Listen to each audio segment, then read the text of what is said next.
Toda vez que eu trago conteúdo sobre superdotação, existem muitos comentários que surgem, ou até pessoas que vêm falar comigo, trazendo o quanto parece que os relacionamentos são impossíveis em alguns pontos. É como se existisse uma dificuldade muito grande de encontrar pessoas que vão compartilhar dessa profundidade, desses insights, desse lugar tão dinâmico e cheio de coisas filosóficas e cheio de questões existenciais e cheio de questionamentos e reflexões e indignações que o superdotado traz. E é interessante porque se a gente for olhar para isso na prática, a gente vê muitas pessoas que acabam se isolando, né? Ficando sozinhas, rejeitando lugares e pessoas, porque elas sentem que esses lugares não vão dar a elas aquilo que elas precisam. E não sei, né? Em um certo ponto isso pode estar certo até. Mas o que eu queria que a gente pudesse refletir junto é do quanto, às vezes, a gente coloca no outro coisas que são nossas. E no superdotado isso fica com uma lente de aumento, porque parece que a intensidade faz com que o outro fosse muito pequeno, né, para entender tudo que está dentro de você. Mas nisso existe uma armadilha, porque muitas vezes a gente está projetando no outro algo que não é do outro. O outro não tem obrigação de entender, e talvez ele não tenha nem condição, porque o cérebro dele funciona numa lógica diferente às vezes. Ou até a pessoa pode também ser neurodivergente, mas talvez ela tenha um funcionamento, uma história de vida, uma cartela de traumas diferentes da nossa, e isso faz com que a resposta do corpo dela seja diferente. E ela não vai conseguir nos suprir em coisas que a gente precisa, porque na verdade isso fala do nosso histórico, das nossas feridas emocionais, do nosso histórico de talvez não ter sido acolhido na nossa neurodivergência. E quando a gente traz isso para as relações, trocando as pessoas e buscando pessoas que agora sim esse vai me entender, agora sim, né, vai dar certo, e aí a gente se frustra, e aí vê que aquela relação também não deu certo, e aquela pessoa também foi incoerente, e aí a gente odeia os seres humanos porque eles foram incoerentes de novo, e eu odeio, então eu vou ficar isolado, sozinho, porque ninguém presta, né? Então, quando a gente entra nisso, na verdade é a voz do trauma que tá falando. E eu sei que é um jeito de cutucar vocês o que eu tô falando, porque é muito mais gostoso a gente ficar na posição do alien que veio de outro planeta e que esses humanos aí não são interessantes pra mim. Mas será que é possível a gente viver sozinho? Será que é interessante a gente ter um organismo que não sabe corregular nunca? Que não vai ter ninguém decente pra estar perto? Ou a gente vai ter que usar da nossa inteligência para extrair o melhor de cada relação e entender de uma vez por todas que as pessoas não vão dar aquilo que a gente quer, mas sim o que elas podem dar?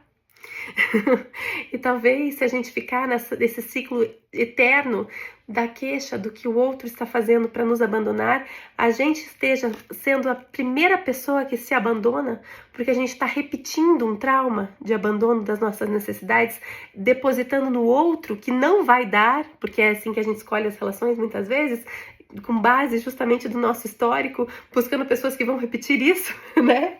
Então, quando a gente busca essas relações, a gente tem, às vezes, exatamente pessoas que vão ser alheias, que vão ser desatentas, que vão ser pessoas que não vão nos dar aquilo que nós precisamos, para que a gente finalmente aprenda, enquanto adulto saudável, que é a gente que vai ter que fazer esse movimento. E talvez a única coisa que dê paz para o nosso coração é que a gente aprenda a conhecer e não abandonar a nós mesmos, não abandonar as nossas necessidades nas mínimas coisas. Quando a gente se bota de castigo numa relação, funcionando a partir do funcionamento do outro, quando a gente se bota no lugar de não ser espontâneo numa relação, quando a gente se molda ao outro, é a nossa criança ferida que tá falando, não é um adulto que pode dizer, olha, não tô precisando disso, ou tô precisando disso, ou agora eu vou fazer isso por mim, agora você fica aí, agora eu vou, né?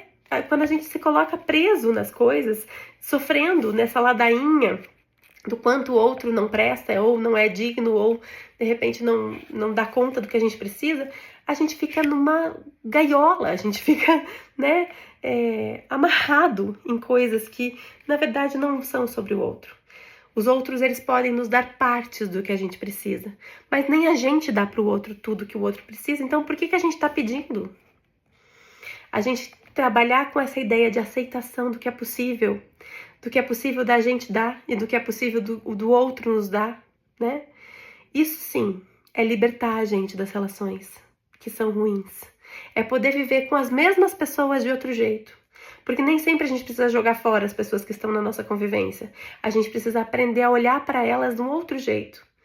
Que aí, quando elas trazem algo de bom para nós, a gente vai ficar feliz, ao invés da gente criar todo um lugar de ressentimento que vai ficando tóxico dentro do nosso coração, que faz com que aquela pessoa seja aniquilada dentro da gente, a ponto da gente nem querer mais ela na nossa vida.